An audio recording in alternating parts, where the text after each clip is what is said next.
اخويا الغالي بيقول لك طيب انا واخواتي الاربعه في سهره واحنا خمسه اخوات ومعانا 800 جنيه. انت بص تجيلي بال 650 جنيه دول وهروق عليك. تعالوا نقول بسم الله.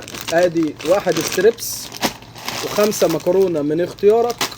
وعندك ايه تاني؟ عندك واحده جلاش عشان نعمل صينيه جلاش بالسجق وبالبسطرمه. 35 سجق، 65 بسطرمه، وواحد عصير طبعا عشان تروق على الكلام. وايه تاني؟ 5 شيبسي، مش ناسيكوا بالشيبسي طبعا عشان معروف السهرة محتاجة شيبسي. وعندك 3 حاجة ساعة بالكولا وشنايدر. وعندك ايه تاني؟ 35 جنيه طحينة، علبة طحينة عشان يعملوا سلطة طحينة برضك مع الكلام، وصلصة. والجبنة الكيري فين؟ الجبنة الكيري دي عشان تعمل صينية جلاش بالجبنة الكيري والبسطرمة هتاكل أحلى صينية جبنة وسجق وكيري كده. بس كده روقنا عليهم 650 جنيه.